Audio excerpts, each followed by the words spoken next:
بسم اللہ الرحمن الرحیم الذي جعل لكم الأرض فراشا والسماء بناء وأنزل من السماء ماء فأخرج به من الثمرات رزقا لكم فلا تجعلوا لله أندادا وأنتم تعلمون۔ وہی تو ہے جس نے تمہارے لیے زمین کا فرش بچھایا، آسمان کی چھت بنائی، اوپر سے پانی برسایا اور اس کے ذریعے سے ہر طرح کی پیداوار نکال کر تمہارے لیے رزق بہم پہنچایا۔ پس جب تم یہ جانتے ہو تو دوسروں کو اللہ کے مد مقابل نہ ٹھہراؤ۔ اعوذ باللہ من الشیطان الرجیم، بسم اللہ الرحمن الرحیم۔ رب اشرح لی صدری ویسر لی امری واحلل عقدۃ من لسانی یفقہوا قولی۔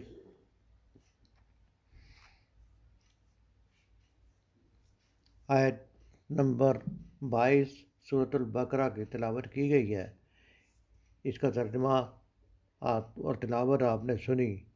اس کا لفظی ترجمہ اب ہم پڑھتے ہیں۔ الذی جعل، جس نے بنایا، لکم تمہارے لیے، الارض زمین کو، فراشن فرش۔ الذی جعل لکم الارض فراشن، جس نے بنایا تمہارے لیے زمین کو فرش۔ والسماء بناء، اور آسمان کو بنایا چھت۔ وانزل من السماء، وانزل اور اتارا، من السماء آسمان سے، ماء پانی، وانزل من السماء ماء آسمان سے پانی اتارا۔ فاخرج به من الثمرات رزقا لکم، فاخرج پس نکالا یا پھر نکالے، من الثمرات اس میں سے پھل، رزقاً جو کہ رزق ہے، لکم تمہارے لیے، فلا تجعلوا سو نہ ٹھہراؤ، للہ اللہ کے لیے، اندادن کوئی شریک۔ تو وہی تو ہے الذی جعل لکم الارض فراشا والسماء بناء، وہی تو ہے جس نے زمین کو تمہارے لیے فرش بنایا اور آسمان کو تمہاری چھت بنائی، اور پھر آسمان میں سے وانزل من السماء ماء فاخرج به ثمرات رزقا لکم، اور پھر آسمان سے پانی اتارا اور پھر تمہارے لیے اس میں سے رزق کے طور پر پھل اتارے، پھل نکالے۔ فلا تجعلوا للہ، پس تم نہ ٹھہراؤ، تجعلوا نہ ٹھہراؤ، للہ اللہ کے لیے، اندادن کوئی شریک۔ فلا تجعلوا للہ اندادن، پس تم نہ ٹھہراؤ اللہ کے لیے شریک، وانتم تعلمون، اور تم جانتے ہو۔ یہاں سے یہ بات جو ہے ہمیں پتہ لگتی ہے کہ اس آیت میں اللہ تعالیٰ نے اپنی وحدانیت کا اور اپنے انعامات کا دلائل پیش کیے ہیں، اور اس بات کو سب لوگ مانتے ہیں کہ اللہ تعالیٰ نے ہمارے زمین جو ہے اللہ کے علاوہ کسی نے نہیں بنائی۔ زمین آسمان کو اللہ کے علاوہ کوئی بھی نہیں مانتا کہ کسی اور نے پیدا کیا ہے، تو یہ بات سب کے علم میں ہے۔ تو وانتم تعلمون، جیسا کہ قرآن اس آیت کے آخر میں بتایا گیا کہ اس بات کا تمہیں پتہ بھی ہے، اور تمہیں یہ بھی پتہ ہے کہ آسمان سے پانی، بارش کون برساتا ہے؟ کسی اور کا عمل دخل ہے بارش برسانے میں؟ نہیں ہے۔ اور پھر ہمارے لیے پھل پیدا کیے، اور جس سے ہمارے لیے رزق آتا ہے، تو رزق کے بغیر ہم زندہ رہ سکتے ہیں؟ یہ اللہ کی کتنی نعمتیں ہیں کہ اللہ تعالیٰ نے اس میں سے پھل پیدا کیے اور ہمارے رزق دیا۔ تو یہ جو ہے پھل پیدا کرنا، اس کو میں سے رزق دینا، اللہ کے علاوہ کسی کا بھی کام نہیں ہے۔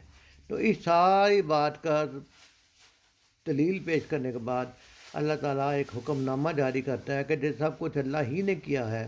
تو تم دوسروں کو پھر اللہ کا شریک کیوں ٹھہراتے ہو؟ اور پھر وَأَنْتُمْ تَعْلَمُونَ، اور تمہیں اس بات کا علم بھی ہے، تو اس کا مطلب جانتے بوجھتے ہوئے دوسروں کو شریک ٹھہرانا ایک بہت بڑا جرم ہے۔ اور شرک کو ایسے ہی نہیں کہا گیا کہ جرم عظیم ہے، ظلم عظیم ہے، بلکہ نہیں، بلکہ یہ کہ یہ ساری باتیں انسان کے علم میں ہیں۔ انسان جو ہے وہ جانتا بوجھتا ہے کہ اللہ کے علاوہ کسی نے پیدا نہیں کیا، لیکن شیطان کی باتوں میں آ کے، نفس کی باتوں میں آ کے، معاشرے کی باتوں میں آ کے، رسم و رواج کی باتوں میں آ کے آپ اپنے اس مہربان اللہ کے ساتھ دوسروں کو بھی پھر شریک ٹھہراتا ہے، پکارتا ہے، حالانکہ وہ جانتا بھی ہے۔ اس سے پچھلی آیت میں جو دلیل توحید کی پیش کی گئی تھی وہ انسان کے اپنے جسم کا متعلق تھی، کہ انسان کا اپنا جسم جو ہے اس کا متعلق اللہ تعالیٰ نے فرمایا تھا کہ تم کو بھی اللہ نے پیدا کیا اور تم سے پہلے لوگوں کو بھی پیدا کیا، تو اس کی عبادت کرو اس تاکہ تم متقی بن جاؤ، تاکہ تم عذاب سے بچ جاؤ، تاکہ تم اپنا دنیا میں بھی مصیبتوں سے بچو، آخرت میں بھی مصیبتوں سے بچو۔ اور پھر اب اس آیت میں وہ یونیورسل ٹروتھ بیان کیے گئے ہیں کہ آسمان جو کہ آفاقی ہیں، جو کہ جنرل ہیں، انسان کی ذات سے باہر نکل کے، پہلے تو بعد انسان کو یہ دعوت دی گئی تھی کہ اپنی ذات کے اندر ہی دیکھ لو، تم کو کس نے پیدا کیا، تمہارے باپ دادا کو کس نے پیدا کیا، پھر تمہارے لیے ضرورتوں کا سامان، تمہارے لیے رزق بام پہنچانے کا سامان اب اس آیت میں بتایا جا رہا ہے کہ وہ کس نے کیا، وہ سارا انتظام زمین آسمان بنایا، اور پھر رزق جس کے بغیر ہم زندہ نہیں رہ سکتے، وہ رزق بہم پہنچانے کا انتظام آسمان سے بارش برسا کر، پھر زمین میں جو سارا نظام چلتا ہے۔ آج سائنس اتنی ترقی کر گئی ہے کہ اس کی تمام باریکیوں کو سمجھتے سمجھتے ابھی بھی بعض چیزوں کو نہیں سمجھا جا سکا کہ چیزیں کیسے ہوتی ہیں۔ تو اس چیز کی دلیل کے لیے پیش کیا گیا کہ پھر تمہیں عبادت بھی صرف اسی کی کرنی چاہیے، بندگی بھی صرف اسی کی کرنی چاہیے، حکم بھی صرف اسی کا ماننا چاہیے، اور کسی کو اللہ تعالیٰ کے اقتدار میں، تصرف میں شریک ٹھہرا کر اس کی نہ عبادت کرنی چاہیے، نہ بندگی کرنی چاہیے، نہ وہاں میں جا کے چڑھاوے چڑھانے چاہیے۔ اللہ تعالیٰ کے تصرف ہے کہ وہ کس کو اولاد دیتا ہے، کس کو نہیں دیتا، کس کو رزق دیتا ہے، کس کو نہیں دیتا، کس کو کم دیتا ہے، کس کو زیادہ دیتا ہے۔ تو دنیا اور آخرت میں انسان کا فائدہ ایسے ہی ہے کہ اللہ کے علاوہ کسی کی عبادت نہ کی جائے اور جان بوجھ کے گمراہی کے راستے سے نہ چلا جائے۔ جب ہمیں یہ پتہ ہے، اس آیت میں یہی بتایا گیا ہے کہ تمہیں سب پتہ بھی ہے کہ اللہ کے علاوہ یہ کرنے والا کوئی نہیں ہے، تو تم اس کے علاج اس کے تصرف میں، اقتدار اور تصرف میں کسی کو شریک کیوں ٹھہراتے ہو؟ اور دوسری بات یہ کہ یہ آیت جو ہے اللہ کے وجود پہ بھی دلیل ہے۔ کہتے ہیں کسی بدوی سے پوچھا کسی نے کہ اللہ تعالیٰ کی موجودگی کی کیا دلیل ہے، تو اس نے کہا دعا۔ ہر انسان دعا اللہ تعالیٰ سے مانگتا ہے، اور جب دعا مانگتا ہے، اللہ تعالیٰ کو پکارتا ہے، تو وہ اس کا مطلب یہ ہے کہ وہ اپنے سے کسی ایسی طاقتور ہستی کو مانتا ہے جو اس کے مسائل کو حل کر سکتا ہے۔ اسی طرح امام ابو حنیفہ رحمۃ اللہ علیہ سے ایک واقعہ منقول ہے کہ کچھ ایسے لوگوں سے ان کا مباحثہ ہوگا جو اللہ تعالیٰ کے وجود کو نہیں مانتے تھے، تو انہوں نے اس کا جواب دیا کہ میں تو بھائی ایک کشتی کو جانتا ہوں جو کہ بہت بڑی کشتی ہے، اس میں طرح طرح کی تجارتی چیزیں بھی ہیں، اور اس کشتی کا کوئی نگہبان نہیں ہے، کوئی چلانے والا نہیں ہے، اس کے باوجود وہ کشتی سمندر کی موجوں میں چلتی رہتی ہے، وقت پہ اپنی جگہ پہ رکتی ہے، بڑی بڑی موجوں کو چیر کے ایک خود ہی راستہ بناتی جاتی ہے، چلتی جاتی ہے، ٹھہرتی ہے، چلنے کی جگہ پہ رکتی ہے، چلتی ہے، رکنے کی جگہ پہ رکتی ہے، اور اس کا کوئی ملا بھی نہیں ہے، کوئی منتظم بھی نہیں ہے۔ میں تو ایسی کشتی کو بھی جانتا ہوں۔ تو وہ لوگ جو اللہ تعالیٰ کو نہیں مانتے تھے، ان سے جب یہ بحث ہوئی تو انہوں نے کہا تو لو جی، تو کیسی بات کرتے ہو؟ کیا کوئی عقلمند آدمی ایسی بات کہہ سکتا ہے کہ اتنی بڑی کشتی اتنے بڑے نظام کے ساتھ تلاطم والے سمندر میں آئے اور جائے، اور اس کا کوئی چلانے والا نہ ہو؟ تو جناب ابو حنیفہ رحمۃ اللہ علیہ نے فرمایا کہ تمہاری عقلوں پر افسوس ہے کہ تم ایک کشتی کو تو مانتے ہو کہ وہ کسی چلانے والے کے بغیر نہیں چل سکتی، اور اس نظام کائنات کو نہیں مانتے جو ایک چلانے والے کے بغیر نہیں چل سکتا، نہ بن سکتا ہے۔ تو اس نظام کائنات کا مالک ہے، خالق ہے، ایک ہی ہے، اور اس دلیل کو سن کر کہتے ہیں کہ وہ لوگ مسلمان ہو گئے۔ تو اللہ تعالیٰ نے اس آیت میں اپنی زبردست قوتوں کے دلائل پیش کیے ہیں، اس کی پرزور حکمتوں کے دلائل ہیں، اس کی لاسانی رحمتوں کے نظائر ہیں، اس کی بے ضرری انعاموں کے اس صورت میں جو ہے وہ دلائل دیے گئے ہیں، اس کے لازوال احسانوں پر یہ آیت جو ہے وہ دلالت کرتی ہے۔ یہ آیت اللہ تعالیٰ کا وجود اور اللہ تعالیٰ کی وحدانیت کی جو ہے وہ ایک مکمل ثبوت ہے، اس لیے عبادت کے لائق صرف اللہ ہی ہے، اللہ ہی نے ہمیں پیدا کیا ہے، وہی ہمیں روزی دیتا ہے، وہی رزق دیتا ہے، وہی انتظام کرتا ہے، وہی ہمیں ہمارا رب ہے، وہی ہمارا پالنے والا ہے، لہذا اللہ تعالیٰ نے کہا کہ اس کے ساتھ کسی کو شریک نہ کرو۔ تو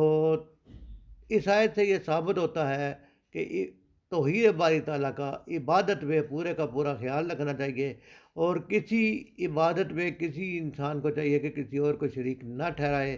نہ سجدہ کر کسی اور جگہ کرے، نہ کسی اور سے امید رکھے، نہ کسی اور سے دعا مانگے۔ دعا مانگنی ہے تو اسی طاقتور ہستی سے مانگے، امید رکھنی ہے تو اسی طاقتور ہستی سے رکھے، اور کہنا ماننا ہے تو اسی طاقتور ہستی کے دیے ہوئے نظام اطاعت میں، نظام حکومت میں آ جائے، اسی کے نظام حکومت کو دنیا میں رائج کرنے کی کوشش کرے، اور اسلام کو اپنی زندگی میں بھی غالب کرے، اور اسلام کو اپنے ارد گرد ماحول میں اور اسلامی نظام سلطنت کے اندر رہنے کا انسان کو التزام کرنا چاہیے۔ اور ایک مسلم معاشرے میں ایک اسلام کے قوانین کو لاگو کرنا اور اسلام کے معاملات کو، اسلام کے احکام کو نافذ کرنا مسلمانوں پر فرض ہے، ضروری ہے۔ اور ایک غیر مسلم معاشرے میں دعوت کو پیش کرنا، مکی زندگی اس کا ثبوت ہے کہ غیر مسلم معاشرے میں اپنی دعوت کو تسلسل کے ساتھ پیش کرتے رہنا چاہیے، اور مدنی زندگی اس بات کا ثبوت ہے کہ جو ہی موقع ملے ایک مسلم اسلامی معاشرے میں اللہ تعالیٰ کے احکام کو نافذ کیا جائے، اور لوگوں کے اندر یہ یقین پختہ کرنے کا انتظام ہونا چاہیے کہ اللہ تعالیٰ واحد ہے، لا شریک ہے، اس کا کوئی پالنا والا نہیں ہے، اور نہ اس کے سوا کوئی پیدا کرنے والا ہے، اور وہی سب کو پالتا ہے، وہی سب کو پیدا کرتا ہے، وہی ہماری حفاظت کرنے والا ہے، وہی، اس کے سوا کوئی بھی معبود برحق نہیں ہے، اس کے سوا کوئی بھی مسجود نہیں ہے، سجدہ کسی اور کو نہیں کیا جا سکتا۔ اے دنیا کے لوگوں سن لو، میرا توکل اور بھروسہ اسی پر ہے، میری انابت اور التجا اسی کی طرف ہے، میرا جینا، میرا مرنا، میرا جھکنا، میرا پست ہونا، میرا مراسم عبودیت بجا لانا اسی اللہ ہی کے لیے ہے۔ میری تمناؤں کا مرکز، میری امیدوں کا آسرا، میرا ماں باپ، میرا ملجا ایک ہی ہے، اور ایک مسلمان کے لیے ضروری ہے کہ اسی کے دست رحمت کو تکتا رہے، اسی کا نام جپتا رہے، اسی کی تعریف بیان کرتا رہے، اور ان دلائل کو بار بار اپنے ذہن میں تازہ کرتا رہے کہ وہی اللہ تو ہے جس نے مجھے بھی پیدا کیا، میرے باپ دادا کو بھی پیدا کیا، وہی اللہ تو ہے جس نے زمین کو بنائے، آسمان بنائے، اس کی ساری نعمتیں میرے لیے پیدا کی۔ تو اللہ تعالیٰ نے پھر حکم دیا ہے کہ فلا تجعلوا للہ اندادا وانتم تعلمون، تمہیں جانتے بوجھتے ہو، تمہیں پتہ ہے کہ یہ ساری چیزیں اللہ پیدا کرتا ہے، تو تم جانتے بوجھتے ہوئے اس حقیقت کو کیوں اگنور کر کے اپنے لیے جو اللہ تعالیٰ کے ساتھ شریک کھڑے کرتے ہو، اور اپنے لیے مصیبتیں کھڑی کرنا، اپنی آخرت برباد کرنے کا سامان کرتے ہو؟ کیونکہ شرک ایسی چیز ہے جس سے اللہ تعالیٰ کہتے ہیں کہ یہ معاف نہیں کروں گا جب تک بندہ خود معافی نہ مانگے، جب تک بندہ خود اپنی اصلاح نہ کر لے دنیا کی زندگی میں ہی، اور باقی چیزیں اللہ تعالیٰ اپنی رحمت سے معاف کرنے میں والے ہیں، معاف کر سکتے ہیں۔ اللہ تعالیٰ مجھے اور آپ کو بہتر عمل کی توفیق عطا فرمائے، اور شرک جیسی خطرناک چیز کے ہر پہلو سے بچنے کی توفیق عطا فرمائے، کیونکہ حدیث میں آیا ہے کہ شرک ایک ایسی چیز ہے کہ جس کی پہچان اتنی مشکل ہے کہ جیسے کالے پتھر پر کالی چونٹی چل رہی ہو، اور اس کو پہچاننا اندھیری رات میں اس کو پہچاننا مشکل ہے۔ اسی طرح شرک کے آگاہی حاصل کرنا کہ شرک کیا ہے، اور اللہ تعالیٰ کی وحدانیت کے مطابق اپنی زندگی بسر کرنے کے لیے چلتے رہنا، اور اس کے لیے مناسب علم حاصل کرنا، قرآن مجید کو پڑھتے رہنا نہایت ضروری ہے۔ اللہ تعالیٰ مجھے اور آپ کو عمل کی توفیق عطا فرمائے۔ وما علینا الا البلاغ۔